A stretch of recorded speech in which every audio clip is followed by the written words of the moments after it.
¿Qué tal están? ¿Qué es la metafísica? Realmente, con esta pregunta nos enfrentamos a un término complejo y a uno de los conceptos nucleares de la filosofía. Intentaré aclarar el significado de metafísica desde dos perspectivas. Por una parte está la del hombre mismo y la del saber y actividad también a que se refiere, por la otra. En cuanto al origen etimológico de la palabra, realmente no hay un acuerdo unánime, pero tradicionalmente se suele decir que el nombre metafísica procede de Andrónico de Rodas, filósofo del siglo I a.C., conocido principalmente por ser el compilador y ordenador de las obras de Aristóteles, que además comentó con mucho detalle, así como por ser el 10º sucesor de Aristóteles al frente del Liceo. Realmente, como se sabe, las obras de Aristóteles, después de su muerte, se conservaron en una especie de sótano, parece ser, y allí pues la mitad de ellas aproximadamente se perdió por el problema de la humedad, etcétera. En cualquier caso, se recuperaron pues la mitad de sus obras o siguieron existiendo en ediciones accesibles en la antigüedad y afortunadamente ese saber se conservó para el futuro. La obra de Andrónico pues realmente fue notable para precisamente que se salvaran las obras de Aristóteles que no se habían perdido por causa de la humedad. En cuanto a las obras de Aristóteles, pasó por diversas vicisitudes, llegó a ser tratado por Sila como botín de guerra, hasta que cayó en manos de Andrónico, y realmente, pues en cuanto al nombre metafísica, como se sabe, proviene de que la ordenación que hizo Andrónico de Rodas, pues consideró que el tratado sobre la filosofía primera, que era el nombre que realmente le dio Aristóteles a este saber primero, filosofía primera o primera filosofía, en realidad Andrónico de Rodas lo denominó el libro después de la física, metatafísica, después de la física, y quedó ya como metafísica, aunque Aristóteles, insisto, lo denominaba filosofía primera. En ese sentido, originariamente, esta denominación solo tuvo una función organizativa o clasificadora respecto a los libros de Aristóteles. Más tarde se comprobó que era un hombre muy acertado. Realmente estos tratados investigan, este conjunto de capítulos de la metafísica investigan cuestiones relativas a la filosofía primera, al ser, al no ser, etcétera, a cuestiones de tipo ontológico y también, pues diríamos que es un saber que está más allá del saber meramente físico y a su vez más acá. Es la base también de la filosofía, podríamos decir.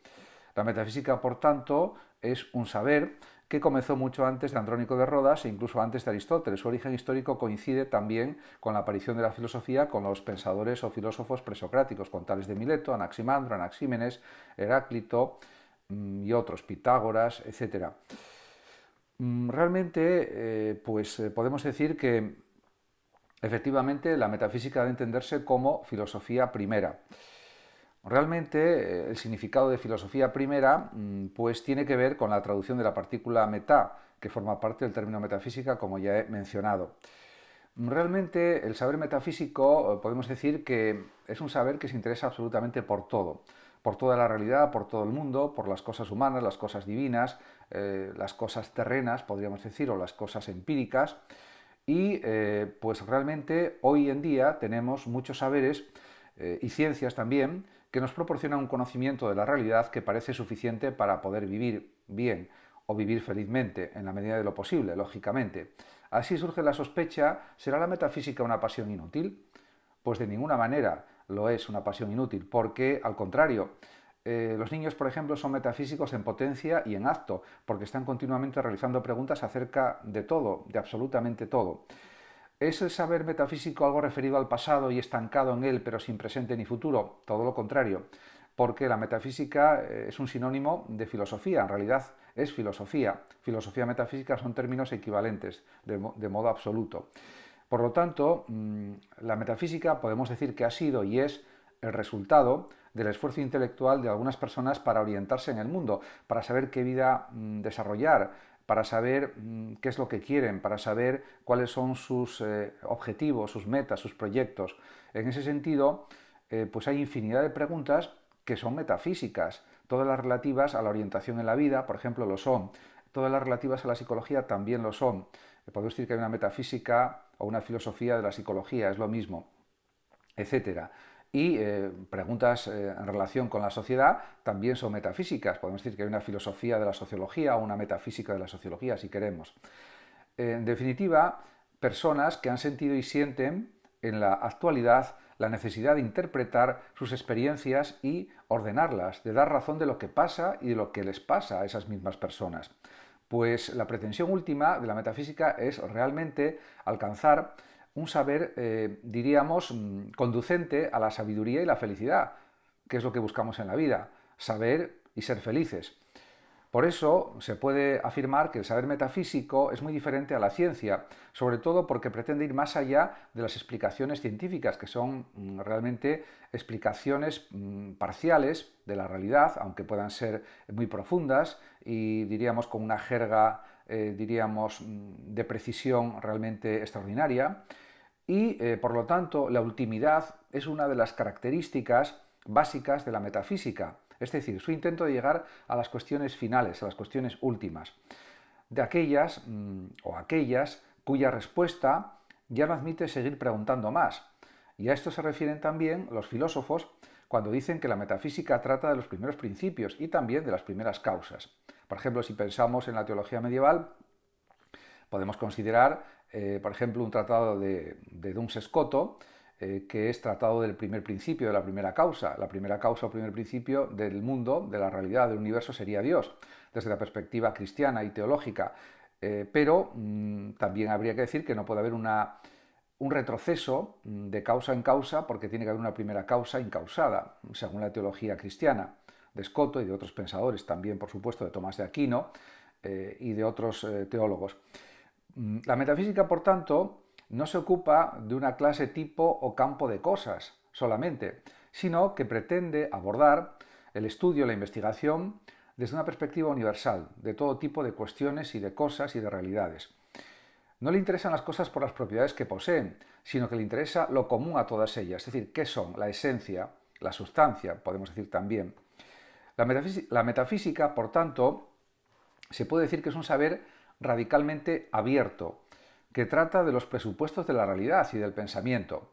Continuamente está comenzando y da la impresión de no progresar, pero en realidad está progresando, porque con los nuevos avances de las ciencias, de la tecnología, surgen nuevas cuestiones que puede tratar la metafísica y el conocimiento humano se afina, se profundiza, se amplía, se intensifica, se hace más extenso el conocimiento, etc. Por tanto, se trata de conocer principios desde los que ordenar y entender el sentido de nuestra experiencia, de la experiencia humana y de la experiencia de la realidad. Por supuesto, también ha habido metafísica en la sabiduría oriental. Cuando se habla de metafísica oriental o de filosofía oriental, que es lo mismo, se suele pensar en aquellas concepciones del mundo procedentes sobre todo de China, de India y de Japón. Hinduismo, budismo, confucianismo y taoísmo son las filosofías orientales más importantes y conocidas entre nosotros, aunque hay muchas variantes y derivaciones de ellas. Incluso filósofos de la talla de Hegel o Heidegger consideran que no se debe hablar de filosofía oriental, ya que para ellos la filosofía es un saber nacido y desarrollado en un marco de referencia netamente occidental. Y en parte podemos pensar que es así, lógicamente. El pensamiento oriental no diferencia suficientemente, según estos autores, según Heidegger y según Hegel, por ejemplo, entre razón y fe y el mundo psíquico de los sentimientos, distinción característica, por ejemplo, de la filosofía occidental, europea fundamentalmente. Ciertamente, también hay que señalar que el hinduismo y el budismo no son sistemas filosóficos, ni tampoco son religiones en sentido absolutamente estricto, pues poseen características de ambas cosas a la vez. Por eso sería preferible hablar de cosmovisiones, de visiones del mundo, se podría decir también, en las que se entremezclan elementos míticos, religiosos, éticos y filosóficos. Esta fusión entre religión y sabiduría, consolidada durante cientos de años, resulta enormemente poderosa, además de muy atractiva para nuestros planteamientos occidentales, podríamos decir, o para nuestros ojos occidentales. Probablemente la causa de esta atracción se encuentra en los motivos de fondo del pensamiento oriental, que son básicamente estos: la tolerancia, la no violencia y una revalorización del poder del mundo interior, que incluye la introspección especialmente y el autoconocimiento, la meditación, la contemplación interna, etc., que constituyen el alma de la vieja sabiduría oriental. Gandhi, por ejemplo, con su defensa de la resistencia civil ante la ocupación de la India por los británicos, pues realmente no desarrolla una resistencia violenta, sino que fue una resistencia pacífica que contribuyó en gran medida a la difusión del pensamiento oriental también en Occidente, además de conseguir la independencia de la India. Además, aunque algunas de estas formas de pensamiento se basan en una experiencia mística o religiosa, tienen como finalidad o como propósito descubrir y construir una verdad fundamental, capaz de dar sentido a la totalidad de la existencia. Por otra parte, también hay que decir que el conocimiento que nos ofrecen las grandes corrientes de pensamiento oriental es también obra de la razón, en cierto modo, aunque no sea una razón concebida a la manera griega, de la Grecia antigua me refiero, al modo occidental. Se plantea, por tanto, la necesidad de revisar la noción de razón que ha triunfado en Occidente, más limitada sin duda que la del pensamiento oriental.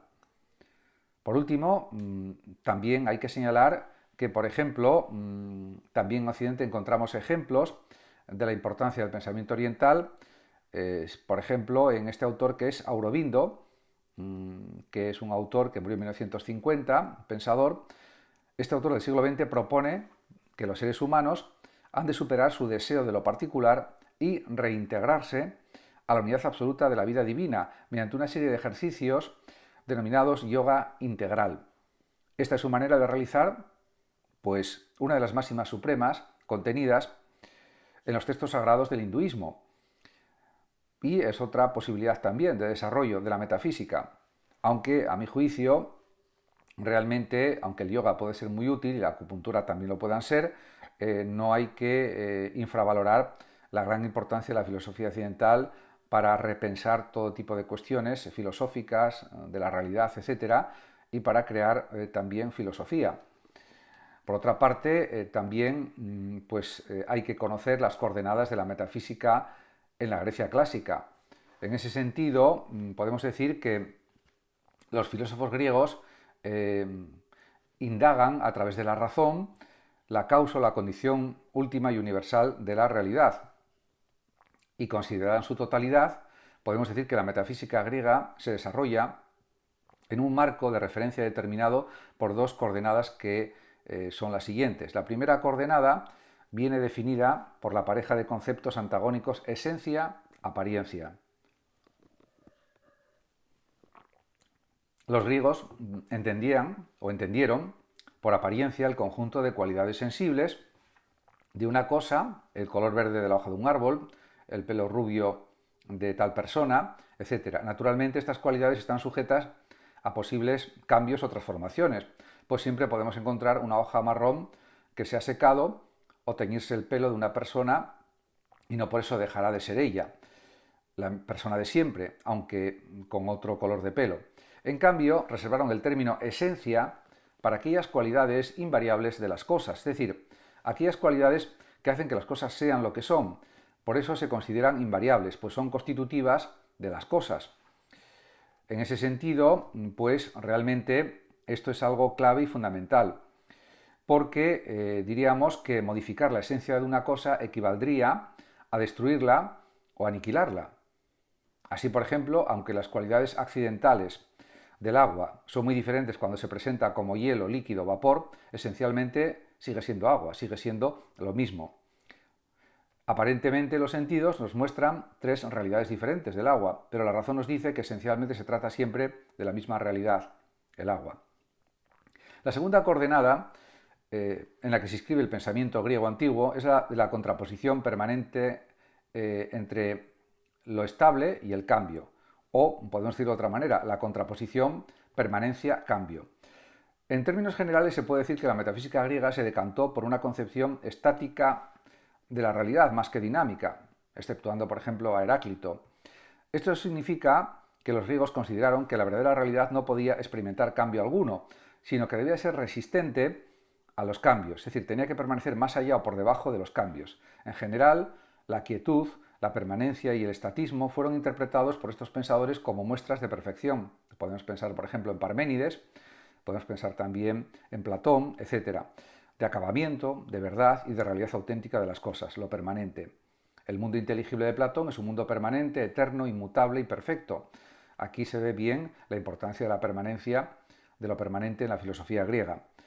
Por eso consideraron también los filósofos griegos que la esencia constituye la verdadera realidad de las cosas, y dado que al conocimiento de la esencia solo podemos llegar a través de la razón, de la racionalidad y no de los sentidos, estimaron prudente desconfiar de estos últimos, ya que nos engañan al no mostrarnos nada más que apariencias. Cada filósofo creyó encontrar la esencia de las cosas en una realidad diferente. Así, por ejemplo, Tales de Mileto pensaba que todo era agua, el arjé, el principio de todas las cosas era agua, y estaba presente la teoría de los 4 elementos: agua, aire, fuego y tierra. Mientras Empédocles, por ejemplo, es conocido por defender que todas las cosas son combinaciones de los 4 elementos ya citados: fuego, tierra, agua y aire. En ese sentido, también hay, por ejemplo, una concepción dinámica de la naturaleza desde el análisis del filósofo Heráclito. Y realmente Heráclito dice que todo fluye, todo cambia, nada permanece igual para siempre. Y un fragmento de Heráclito dice lo siguiente: no se puede entrar 2 veces en el mismo río. Penetramos en los mismos ríos y no penetramos, somos y no somos, etcétera. Con estas consideraciones creo que he dado una explicación suficiente de lo que quería explicar acerca de qué es la metafísica, aunque es un tema muy extenso, pero esto puede servir como introducción. Muchas gracias a todos por su atención y hasta mi próximo vídeo. El que lo desee puede compartir este vídeo, darle like o suscribirse a mi canal de YouTube. Hasta siempre.